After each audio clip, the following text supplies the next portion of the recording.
오늘은 이제 자범죄, 또 원죄, 또 그 관계들을 좀 나누려고 합니다.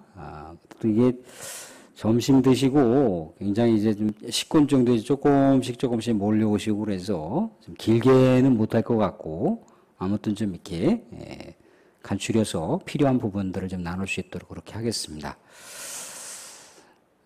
아담의 대표성, 인간을 대표한다라고 하는 아담의 대표성은 모든 인류 가운데 원죄를 남겨놨습니다. 근데 원죄의 결과는 뭐죠? 사망이죠. 사망이라고 하는 것은 하나님의 생명을, 아담의 후손들이 계속해서 하나님의 생명을 이렇게 이어가야 되는데, 아담이 하나님과 생명이 단절됨으로 인해서 아담의 후예들은 다 모두 하나님으로부터 생명이 단절된 채 살아가야 되는 거예요. 그러니까 시간의 영속성이 이렇게 이어지는 것이 아니라 시간의 흐름이 단절되는 거예요. 근데 이것은 생명에 대한 시간의 길이만을 단축시키는 것이 아니고 사람이 생각하고 판단하고 결정하고 선택할 수 있는 것까지 다 단절이 되는 거예요. 왜냐하면 하나님께서 아담과 하와를 통해서 우리 하나님께서 그렇게 아름답게 만들어 놓으신 에덴을 관리하게 하셨잖아요. 그죠? 근데 그 관리할 수 있는 능력과 지혜와 그런 결정들이 하나님의 능력과 지혜를 통해서 관리할 수 있도록 하신 거거든요. 그러니까 아담과 하와는 어떻게 보면 굉장히 무한한 능력과 무한한 지혜를 가지고 에덴 동산을 다스릴 수 있었다는 거예요. 관리할 수 있었다는 겁니다. 그런데 타락으로 인해서, 죄를 지음으로 인해서 그 모든 능력을 다 상실해 버렸어요. 하나님으로부터 영원한 생명이 단절됐죠. 또 하나님으로부터 공급받을 수 있는 지혜가 단절됐습니다. 하나님으로부터 능력을 공급받을 수 있는데 그 능력마저도 단절됐어요. 그리고 하나님의 의로운 판단과 결정도 단절이 되어버렸습니다. 그래서 로마서에서 뭐라고 얘기하고 있습니까? 5장 12절 말씀 한번 띄워봐 주실래요? 그러므로 한 사람으로 말미암아 죄가 세상에 들어오고 죄로 말미암아 사망이 들어왔나니 이와 같이 모든 사람이 죄를 지었으므로 사망이 모든 사람에게 이르렀느니라. 사실 원죄라고 하는 명확한 오리지널 신이라고 하는 그 어구는 사실 성경에 나와 있지는 않아요. 그런데 이제 이런 죄에 대한 여러 가지 그 뿌리들을 찾아가 보게 되면 그 정점에 누가 있느냐면 아담이 있어요. 그래서 이제 사도 바울도 그 나름대로의 신학의 논리를 전개하는 것은 뭐냐면 아담의 대표성으로 인해서 모든 인류가 원죄 가운데 빠져 있고 그 원죄의 결과는 죽음이다, 사망이다라고 하는 신학적인 결론을 로마서 5장 12절에서 내려주고 있다는 겁니다. 이 원죄라고 하는 것, 또 이 원죄 때문에 생기는 여러 가지 인간의 부패라고 하는 것은요, 오전에 잠깐 말씀드렸지만 전적인 부패를 얘기하는 겁니다. 전적인 부패. 어느 것 하나라도 이렇게 특정한 부위가 괜찮다라고 주장할 수가 없어요. 좀 쉬운 예를, 조금 극단적인 상황, 또 극단적인 표현이긴 하지만 말씀을 한번 드려볼게요. 이제 잔치집에 식혜를 이렇게 큰 이렇게 항아리에다가 이제 많은 사람들이 먹을 수 있도록 이렇게 맛있게 담궈놨어요. 근데 이제 어느 노인이 치매가 있으셨는지 자기 집에 있는 창고에 농약을 한 병 꺼내다가 그 식혜에다 갖다 부어버렸습니다. 그러면 그 식혜 농약을 부었다라고 그랬을 때 그 식혜가 다 뭐가 되는 거죠? 농약에 독이 들어있는 식혜잖아요. 그죠?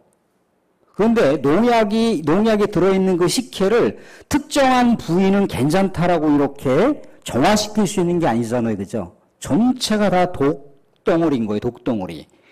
아무리 한 그릇을 퍼갖고 그것을 깨끗한 물로 세척할 수 있는 것도 아니고, 설령 농약을 조금 더 이렇게 완화시킬 수 있는 완화제를 갖다 집어넣는다 할지라도 식혜를 먹을 수 있습니까? 없습니까? 먹을 수가 없는 거예요. 전적 부패를 얘기하는 거예요. 완전 타락을 얘기하는 거예요. 완전 타락을 얘기한다는 건 뭐냐면 사람이 그 판단할 수 있는 어떤 의로운 선택, 의로운 결정, 또 의로운 여러 가지 계획들 자체가 의로울 수가 없다라고 하는 얘기를 해주고 있는 거예요. 완전하게 다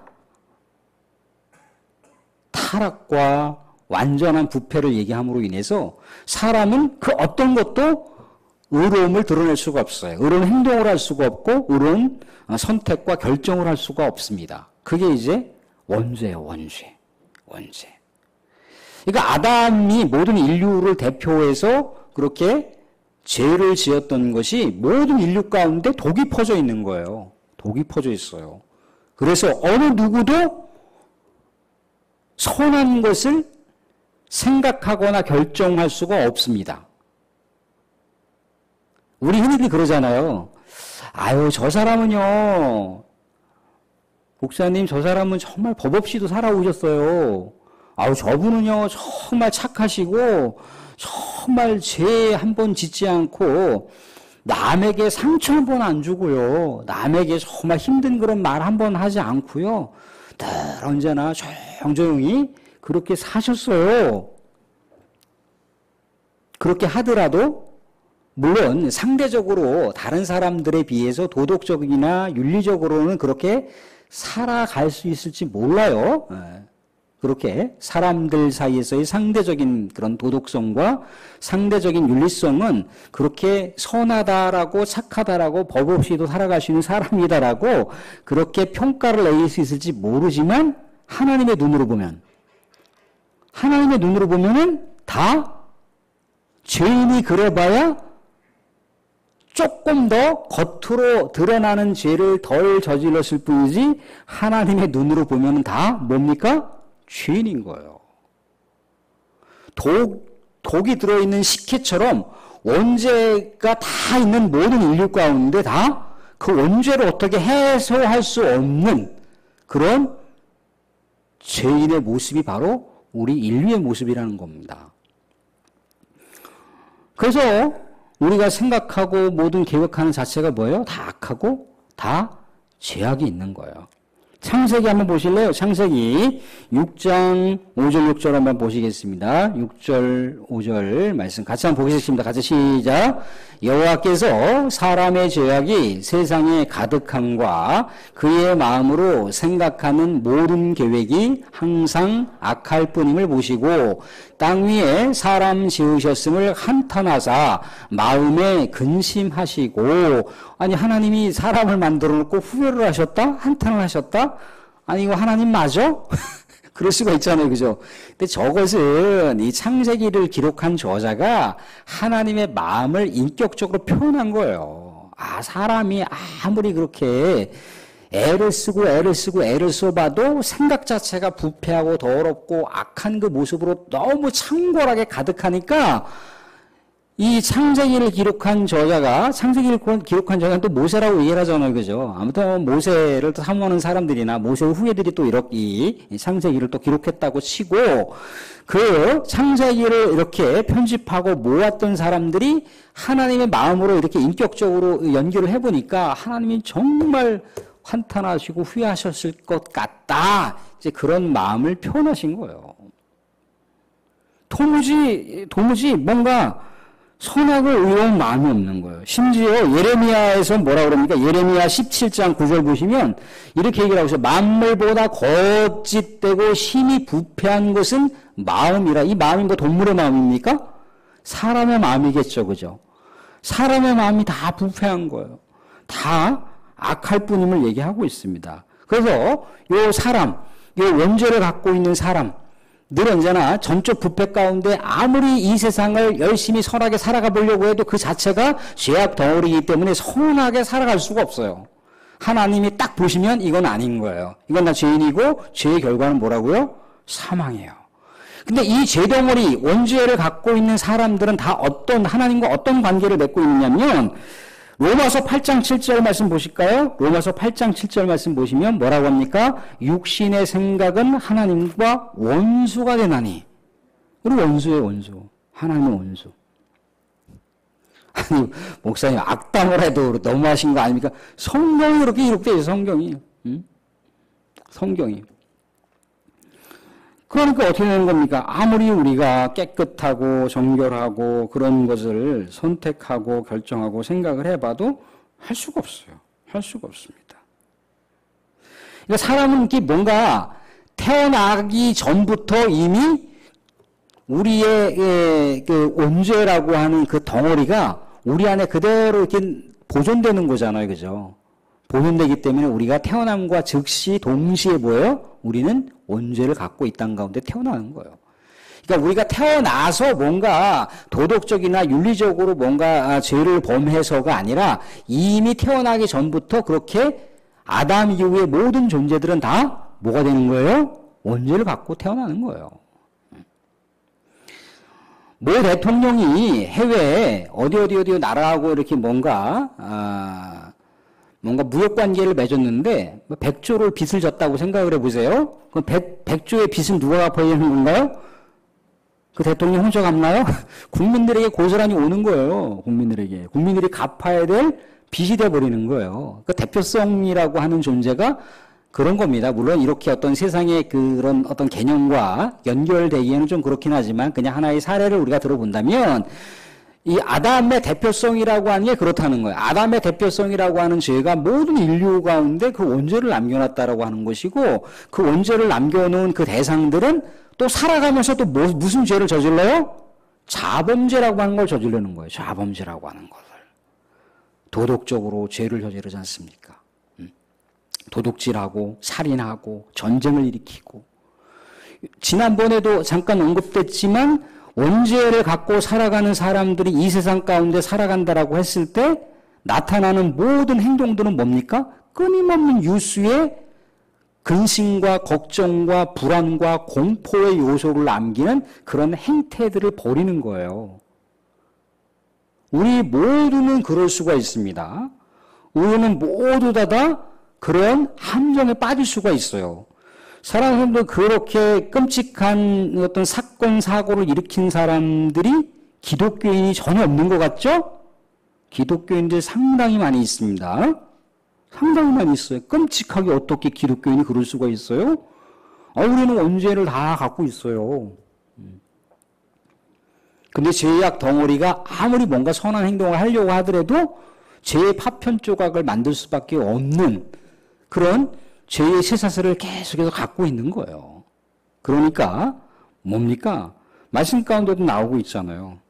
욥기에서도 이런 얘기를 하고 있습니다. 욥기에서도 욥기 14장 4절 보시면 누가 깨끗한 것을 더러운 것 가운데서 낼 수 있으리까? 그 반대로도 성립이 되겠죠. 그죠? 더러운 곳에서 무슨 깨끗한 게 나올 수가 있습니까? 안 되는 거죠. 불가능한 거죠. 이러한 모습이 하나님하고는 원수 관계가 되는 것이고 뭐예요? 또 에베소서 2장 3절 끝절 보시면 2장 3절 끝절 보시면 뭐라고 나와 있습니까? 본질상 진노의 자녀.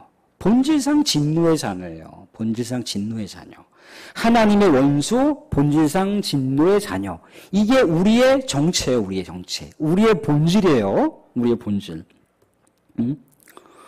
그러니까 아무리 사람들이 애를 쓰고 뭐 이렇게 해봐도 뭡니까? 끊임없이 죄악과 욕심과 욕망이 어우러지는 이 창궐한 죄악의 세상만을 만들어갈 뿐인 거예요. 사람이 그렇게 부패하고 사람이 그렇게 계속해서 죄악을 자범죄를 통해서도 막 만들어내잖아요. 그죠? 그렇지만 자범죄를 통해서 만들어가는 것은 그냥 단순하게 사람과 사람 사이에서 관계만 나타나는 것이 아니라 사람과 자연의 관계를 통해서도 나타난다는 거예요. 사람이 자연을 얼마나 많이 훼손하고 얼마나 많이 파괴합니까? 오전에 장로님이 기도하셨던가요? 지금 지구촌의 온도가 그냥 막 올라가 갖고 감당할 수 없는 상황이 돼버렸어요, 지금. 우리가 사용하고 있는 많은 그런 자원들이 사실 유용하게 쓰는 자원이지만 그 유용하게 쓰는 자원들이 뭐예요? 저 하늘을 뚫어놓고 있어요, 지금.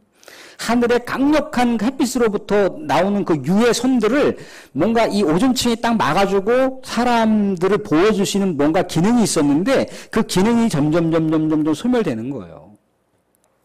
지구가 점점 파괴되고 있고 지구가 점점 망해지고 있습니다. 지금 북극과 남극에 있는 수많은 지금 빙산들이 계속해서 녹아가고 있어요. 또 어딥니까? 저쪽 사막에서 아프리카에 살고 있던 사람들이 갑자기 눈이 내린다든가 폭설이 내린다든가 뭐 그런 또 삶을 살아요. 모르겠습니다만 예전에 우리가 체감적으로 느꼈던 체온보다 최근 들어서 느끼는 체감이 아마 좀 몇 도 높은 것 같아요. 그래서 그 온도 때문에라도 과수농사 짓는 분들이 조금씩 이렇게 지역을 이동한다라고 하잖아요. 그죠? 저는 뭐 그쪽에 잘 모르지만 과수농사 짓는 분들이 그런 말씀들을 이렇게 하세요. 조금씩 지역을 이동하게 된다라고. 그래서 어떤 곳이 처음에는 뭐가 아주 이 특용 작물이었고 이게 특산지였는데 그 특산지가 다른 곳으로 점점 이동하게 되더라. 뭐 그런 얘기는 제가 이게 과일 농사 짓는 분들한테 우리 교회 교우들한테도 좀 들었던 것 같고 그렇다는 거예요. 그러니까 자연도 그렇게 이제 파괴되는 그 모습이 나타나고요. 이제 앞으로 뭐 바이러스며 유해 여러 세균이며 뭐 요즘에 뭡니까 뭐 아프리카에 뭐가 또 생겼대잖아요. 뭐 두창인가 뭔가 생겼잖아요, 그죠? 그래서 조카가 거기 뭐 이제 그쪽이 뭔가를 좀 하려고 이제 그쪽으로 떠나는데 아무튼 뭐 그렇습니다. 이게 인간이 계속해서 뭔가 만들어 놓고 그런 모습. 그게 이제 죄악의 모습인 거예요. 죄악의 모습. 그래서 어떻게 됐다는 겁니까?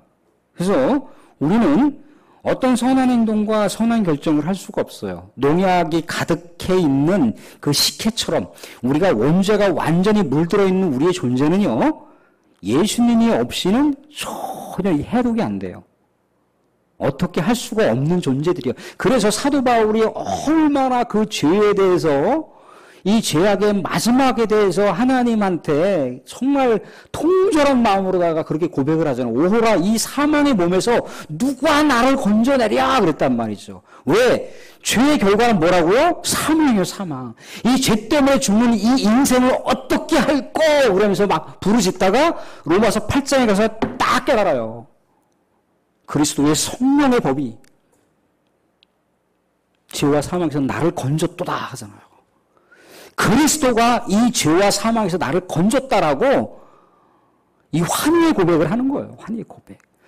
죽을 수밖에 없는 그런 생명의 끝을 향해서 갈 수밖에 없는 유한한 인생의 그 끝자락에서 하나님을 바라보면서 자기 자신에 대한 죽음만 아니라 인류의 고통을 그렇게 애통해하면서 그렇게 하나님께 울부짖었는데 그가 진리를 깨달았어요. 예수가 이 땅 가운데 오신 이유, 십자가를 지신 이유가 무엇인지를 그가 알았어요. 우리는 어쩔 수 없는 이 죄악의 덩어리를 어쩔 수 없이 이 죄악의 결과물인 사망을 어쩔 수 없이 그런데 예수가 그 사망이라고 하는 게 뭐라고요? 하나님하고 관계가 끊어진 거예요. 끊어진 거. 본질상 진노의 자녀잖아요. 진노의 자녀. 하나님과 원수된 그 결과가 죽음이에요. 죽음. 하나님과 관계가 완전히 끊어진 걸 얘기하는 겁니다. 그런데 예수님이 그 다리를 놨어요. 다리를 놨어. 하나님한테 갈 수 있는 다리를 놨고요. 하나님하고 관계할 수 있는 관계를 만들어 놨어요. 그래서 우리는 늘 언제나 찬양할 수가 있잖아요. 행복한 찬양을 할 수가 있고 기쁜 찬양을 할 수 있어요. 사랑하는 성도들, 우리가 이런 원죄, 또 끊임없이 우리는 죄를 지을 수밖에 없는 그런 자범죄를 갖고 가지만 누가 이 세상을 끊을 수가 있다고요? 예수님이 끊을 수 있는 거예요. 예수님이. 그래서 우리는 예수 때문에 이 자범죄를 혹여라도 우리가 일상생활 속에서 드러낼 수 있잖아요. 우리의 육신의 한계 때문에 누구나가 다 그 한계를 노출하면서 죄를 지을 수 있단 말이죠. 근데 예수님의 보혈의 피로 계속해서 우리는 정화해 나갈 수가 있어요. 원죄에 대한 것은 예수님께서 완전히 뿌리를 뽑으신 거고요. 우리는 그렇지만 여전히 이 땅 가운데 육의 몸을 입고 있음으로 인해서 계속 죄를 짓는다고요. 그런데 육의 몸을 가지고 죄를 짓지만 예수님의 이름으로 예수님의 보혈의 피값으로 우리가 닦고 회개를 하고 걸러내고 정화를 하고 그러면 우리가 어떻게 되는 겁니까? 다시 우리 주님으로부터 인해서 의로운 인생이 되는 거예요. 의로운 결정을 할 수가 있습니다. 선한 선택을 할 수가 있어요. 누구 때문에? 예수 때문에. 예수하고 그래서 관계를 해야 되는 거예요. 예수하고 관계하지 않으면 그것은 다 부패한 것이 되는 것이고 그것이 다 악한 것이 된다는 겁니다. 사랑하는 성도, 예수라고 하는 존재는요, 우주적인 존재예요. 예수님은 하나님이신데요, 하나님이 아니고서는 이 땅 가운데 죄를 해결할 수가 없다라고 하는 것이 성부 하나님, 삼위일체 하나님의 판단이었어요. 처음에 그것 때문에 아브라함을, 노아를 보내고, 아브라함을 보내고, 이삭을 보내고, 야곱을 보내고, 뭐 믿음의 영장이라고 하는 다윗을 보내고, 모세를 보내고, 수많은 믿음의 선진들을 보냈지만 해결이 안 되더라는 거예요, 해결이. 예수님께서 그러잖아요. 그 포도원 농장에 계속해서 이 몸종들을 보냈는데 그 포도원 소작하는 사람이 계속 쳐 죽이더라는 얘기예요. 그게 바로 그런 대상들을 얘기하는 거예요. 선지자를 파송해도 안 들고 쳐 죽이고 또 누구를 보내도 쳐 죽이고 그러니까 아이고 안 되겠다. 그러면서 누굴 보냅니까? 포도원 주인이 아들을 보내야 되겠다. 그랬더니 뭐예요? 아들마저 쳐 죽였어요.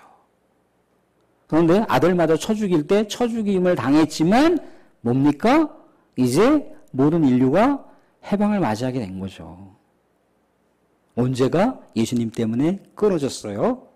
그렇지만 우리는 육의 몸을 입고 있음으로 인해서 끊임없이 도덕적이며 윤리적인 우리가 허물과 죄를 나타내지만 이것도 어떻게 해결할 수가 있다고요? 예수님의 보혈의 피로. 예수님한테 예수님 닦아주세요, 씻어주세요, 예수님 용서해주세요 라고 했을 때 그렇게 된다는 거예요. 물론 사람과의 관계에서 아니 지가 사람을 죽여놓고 하나님한테 용서받았다고 하면 되는 거야? 하나님한테 용서받은 거예요. 그 사람한테 뭔가 관계적인 건 남아있을지 모르지만 하나님으로부터 용서를 받은 거예요, 여러분. 자꾸 그거를 이렇게 자꾸 리바이벌 해갖고 드라마라든가 영화라든가 그런 데다가 막 이렇게 하면서 사람 죽여놓고 하나님한테 용서 받았으면 다야 라고 하는 거. 근데 하나님한테 용서 받은 거예요. 관계 때문에 뭔가 징벌이라고 하는 거, 사람 사이에서의 징벌이라고 하는 거 남아있을지 모르지만 하나님으로부터 관계가 이미 해결된 거예요.